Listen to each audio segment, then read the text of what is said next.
choses. Les quatre chefs d'État qui salissent les idéaux de la CEDEAO. Parce qu'il faut qu'on laisse CEDEAO là. Quand on fait ça, on fait qu'ils sont couverts par les autres présidents innocents. Est-ce qu'on n'a jamais cité le Libéria dans cette pagaille? Non. La Sierra Leone? Non.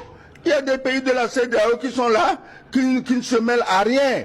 Mais quand on dit CEDEAO, ça veut dire que tous ces pays qui ne se mêlent de rien, on les met et involontairement, ils soutiennent ce que font les quatre pagailleurs. Parce que tu ne peux pas aller, parce qu'on t'a donné une médaille à Paris, parce qu'on a dansé pour toi, tu viens mettre en danger ta propre population. Je dis, ce n'est pas les États du Sahel qui sont en danger. Oui, mais je le dis, je le répète. Ce que je voudrais savoir, pourquoi on ne met pas en place une commission d'enquête ou peut-être même un voyage de journalistes pour aller constater sur le terrain ce qui se passe? Non, écoute, de se perdre communiqué interposé. Pourquoi on ne crève pas cet abcès? Oui, tu fais ton travail d'animateur de l'émission, tu poses des questions, tu veux qu'on te fonce des portes déjà ouvertes.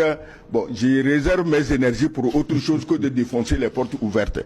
Mais quand on donne les positions GPS, est-ce qu'on a besoin d'envoyer une délégation? Oui, mais ça c'est une partie qui a donné les positions. Quand on donne les noms, est-ce qu'on a besoin d'aller chercher? Quand on donne les dates, maintenant j'aimerais qu'on me dise que ce que Tiani a dit, les coordonnées GPS qu'il a données sont fausses. Voilà. Que l'endroit là n'a jamais existé au Bénin.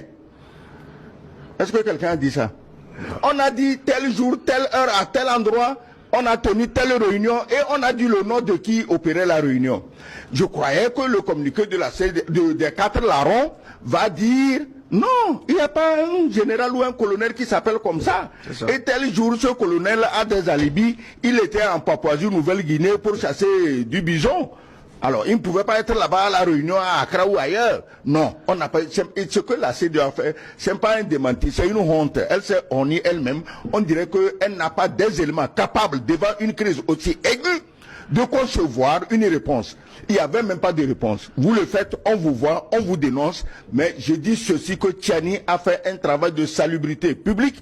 Il veut mettre en sécurité tous nos pays parce que toute guerre dans l'AES implique une guerre généralisée dans la CEDEAO parce que les gens qui commanditent ces guerres par personne interposée n'ont pas seulement l'AES dans le viseur. Moi, je suis scandalisé, choqué, attristé de voir qu'un pays comme le Nigeria, qui a survécu par miracle à une division avec le Biafra, qu'aujourd'hui le Nigeria prête main forte à celui qui a voulu lui enlever le Biafra pour saucissonner d'autres pays, oubliant que les ressources énergétiques, gaz et pétrole du Biafra sont encore là, elles sont convoitées, et que celui qui avait fait le Biafra est toujours là, il veut récupérer son Biafra.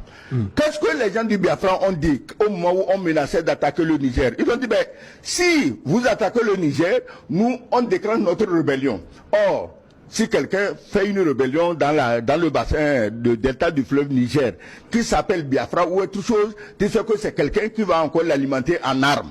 Toi, Nigeria, tu vas faire la guerre au Niger, on te fait la guerre dans le delta du fleuve, on te prend ton Biafra, et après il te reste quoi? Les Ibo, ils prennent le Biafra, je l'ai déjà dit ici, les Yoruba vont prendre leur région, les Hausa prennent le nord. Et toi qui as des décorations, des danses à Paris, dis-moi qu'est-ce qu'il te reste pour ton pays? Oui, bon, maintenant les positions sont figées.